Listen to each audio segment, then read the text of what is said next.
Hello friends, good morning. দেখো আজকে সকাল সকাল আমি রান্না করে চলে এসেছি। আর রান্নাঘরে এখন কি রান্না করবো জানো তো? ভাত আর ডাল তো হয়ে গেছে, কিন্তু আরও তো কিছু তরকারি রান্না করতে হবে। আর সম্পূর্ণ বাঙালি রান্না, আমরা কিন্তু বাঙালি। তো দেখো বাঙালি রান্না করছি আজকে, কিন্তু বাটা মাছের ঝাল। তো বাটা মাছ অনেকেই চেনো নাকি চেনো না আমি জানি না। বাটা মাছ তোমাদের দেখিয়ে দিচ্ছি আমি। মাছগুলো কিন্তু ভাজা হয়ে গেছে আর তোমাদের দেখাচ্ছি বাটা মাছটা কেমন দেখতে। চলো দেখে নাও। এই দেখো, এইগুলো হচ্ছে বাটা মাছ। একদম আমি ভেজে ভেজে রেখে দিয়েছি, পুরো কড়কড়ে করে ভাজা মাছ, দেখেছো? একদম কড়কড়ে ভাজা মাছ। আর এগুলো কিন্তু বেশি বড় না, এগুলো কিন্তু ছোট ছোট মাছ। তো এগুলোকে কিন্তু আমি মাছের ঝাল করব। তোমরা মাছের ঝাল খেয়েছো? দেখো আমি কড়াইতে তেল দিয়ে দিয়েছি। এবার কিন্তু আমি মাছের ঝাল করব। এখানে কিন্তু আমি দেখো পেঁয়াজ কেটে নিয়েছি, এই যে পেঁয়াজ। এই পেঁয়াজটা আমি এখন কড়াইতে দিয়ে দিচ্ছি। বাপরে!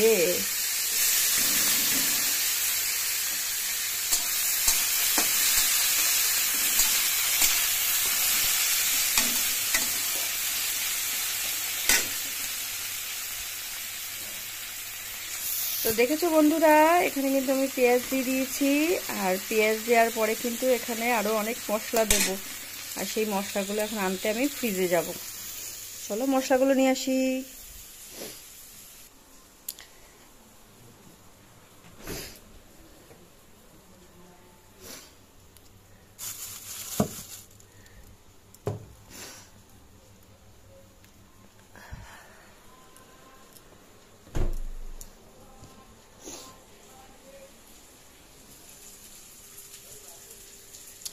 তো দেখো, এখানে আছে রসুন, এখানে আছে লঙ্কা, এখানে আছে আদা। এই তিনটে মশলা দিয়ে কিন্তু আমি করব এই বাটা মাছের ঝাল। বাটা মাছের ঝাল খেতে আমাদের বাড়িতে সবাই সবাই ভালোবাসে। তোমরা কোনোদিন খেয়েছো বাটা মাছের ঝাল? আমরা কিন্তু বাটা মাছের ঝাল এখন বানাবো। যারা বাঙালি তারা তো অবশ্যই জানে বাটা মাছের ঝাল রান্না করতে। এবার যারা অবাঙালি তারা জানি না তারা কি বাটা মাছের ঝাল রান্না করতে পারে নাকি। আর আমি আমার মতন ঝালটা রান্না করি, তোমরা দেখে নাও কিভাবে আমি রান্না করছি। সবার তো সমান না রান্না। আমার রান্না আমার মতন, অন্যের রান্না অন্যের মতন। তো যাই হোক, এইভাবে একবার খেয়ে দেখো। আমার শ্বশুরবাড়িতে কোনোদিনই মাছের ঝাল খেত না। আমার বিয়ের পর থেকে এরা মাছের ঝাল খাওয়া শুরু করেছে। এরা সবসময় মাছের ঝোলই খেত, ঝাল খেত না। আমার পাল্লায় পরে ঝাল খাওয়া শুরু করেছে। ঝাল অ্যাকচুয়ালি মশলা দিয়ে কষা কষা হয়। তো আমরা বাপের বাড়িতে কোনোদিনই ছোট মাছকে আমরা ঝোল খাইনি, ছোট মাছের সব সময় ঝাল খেয়েছি। তো একটাই কারণে আমার ছোট মাছ মানেই হচ্ছে ঝাল। ঝাল ছাড়া আমার একটুও ভালো লাগে না। তো দেখো পেঁয়াজগুলো হালকা ব্রাউন ব্রাউন হয়েছে, কিন্তু আমি আরেকটু ব্রাউন করব, তাহলে কালারটা ভালো আসবে। তো সেই কারণে আমি মাছের ঝালের এই পেঁয়াজটাকে আরও একটু ভেজে নিচ্ছি। তো দেখো বন্ধুরা, এবার কিন্তু পেঁয়াজটা কিন্তু পুরোপুরি গোল্ডেন ব্রাউন হয়ে এসছে। এবার কিন্তু আমি এক এক করে এখানে মশলা দেওয়া শুরু করব। আর এটাকে খুব ভালো করে যদি না ভেজে নিই, কালারও ভালো আসবে না, আর খেতেও কিন্তু টেস্ট হবে না। তো এই কারণে কিন্তু আমি এটাকে পুরোপুরি ভালোভাবে ভেজে নিচ্ছি।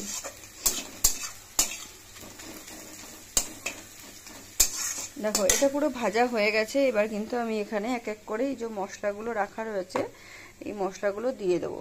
তো তার জন্য নিয়ে নিচ্ছি একটা ছোট চামচ।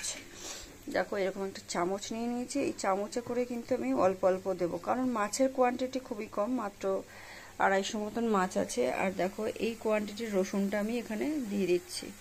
তো রসুনটা তেলে দেওয়ার পরে কিন্তু রসুনটা আগে আমি একটুখানি ভেজে নেব। রসুনটা দেওয়ার পরে আমি ভেজে নিচ্ছি, কারণ রসুনের একটা কাঁচা গন্ধ আছে, সেই গন্ধটা যাতে না আসে তার জন্য কিন্তু রসুনটাকে আমি ভালো করে তেলের মধ্যে ভেজে নিচ্ছি। এরপরে ওটা কষতে থাকছে। এরপরে আমি দিয়ে দেবো এর মধ্যে একটুখানি আদা বাটা, মানে রসুন যতটা দিয়েছি কোয়ান্টিটি সেরকমই কিন্তু আদা বাটা আমি দিয়ে দিচ্ছি। আদা বাটার সঙ্গে দিয়ে দেবো আবার লঙ্কা বাটা। লঙ্কা বাটাটা একটু বেশি দিচ্ছি, কারণ ঝাল মানেই তো জানো তোমরা সবাই যে ঝাল মানেই হচ্ছে একটু ঝাল হবে রান্নাটা। তো যে যেরকম ঝাল খায় আর কি, এটা আমি মোটামুটি ঝাল দিলাম। আমি ওপর দিয়ে কাঁচা লঙ্কা দিয়ে রাখবো, কারণ হচ্ছে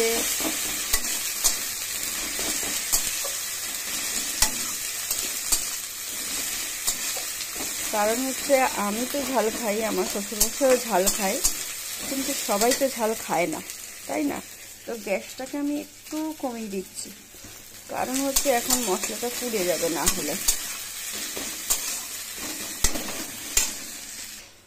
তো এরপরে দেখো আমি অল্প একটু জল দিয়ে দিচ্ছি এটাকে কষানোর জন্য। এটাকে জল দিয়ে দিচ্ছি, আর এই জলের মধ্যে কিন্তু আমি এক এক করে অন্যান্য যে গুঁড়ো মশলা, সেই গুঁড়ো মশলাটা আমি দিয়ে দেবো। আর তখনই কিন্তু আমি গ্যাসটা আরও একটু বাড়িয়ে দেবো। দেখো এটা যখন ফুটছে, এরকম জলের মধ্যে কষছে, তখনই আমি কিন্তু এখানে দিয়ে দেবো কিন্তু জিরের গুঁড়ো। তো জিরের গুঁড়োটা কোয়ান্টিটি খুবই কম দেবো। দেখো এইটুকুনি মাত্র জিরের গুঁড়ো দিচ্ছি, এইটুকুনি জিরের গুঁড়ো দেবো। আর তারপরেই কিন্তু লঙ্কার গুঁড়ো দিয়ে দেবো। তো লঙ্কার গুঁড়োটা আমি বুঝে দিই, কারণ বেশি লঙ্কার গুঁড়ো খাওয়া তো ভালো না। ঘরোয়া রান্না, লোকজন খেলে একরকম যে বেশ কালারফুল হবে। আর এটা কিন্তু কোনো মানে এমনি মানে সানরাইজের এমনি লঙ্কার গুঁড়ো, এটা কোনো কিন্তু কালারের জন্য যে কালার লঙ্কার গুঁড়ো ব্যবহার করা হয় সেইটা কিন্তু নয়। দেখো এটার কালার কিন্তু চেঞ্জ হয়ে গেছে, আর জলটা দেওয়াতে এটা সুন্দর কষছে। তো এটা থেকে যখন তেল ছেড়ে আসবে, তখনই আমি কিন্তু এটার মধ্যে জলটা দিয়ে দেবো। তো বন্ধুরা দেখো, আমি নুন হলুদটা কিন্তু সবার লাস্টে দিলাম। তেল একদম ছেড়ে গেছে, মশলা থেকে তেল কষা বেরোচ্ছে। এবার কিন্তু আমি জল দিয়ে দেবো এটার মধ্যে।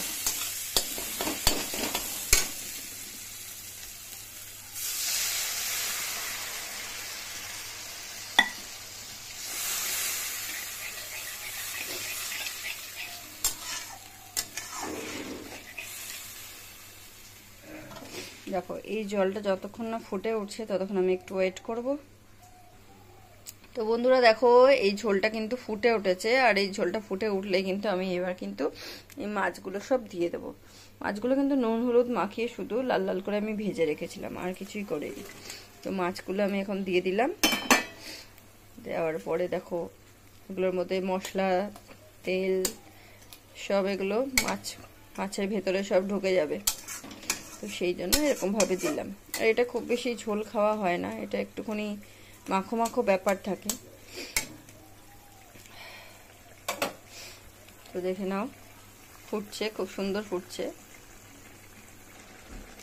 এর মধ্যে কিন্তু আমি এক্ষুনি নামাবো মাছটাকে। তো এর মধ্যে আমি দুটো কাঁচা লঙ্কা দিয়ে দিয়েছি, কারণ একটা আমি খাবো, একটা আমার শ্বশুরমশাই খাবে। আমরা দুজনেই ঝাল খেতে ভীষণ ভীষণ ভালোবাসি, আর কেউ বাড়িতে ঝাল খায় না। তো সেই জন্য ঝালটা কম দিয়ে রান্না করি, কিন্তু কাঁচা লঙ্কা উপর দিয়ে রাখি, যাতে আমরা একটু নিজের টেস্টটাকে বজায় রাখতে পারি ঝাল ঝাল খেয়ে খেয়ে। তো যাই হোক, দেখো বন্ধুরা, এবার নামিয়ে ফেলছি আমি এটাকে।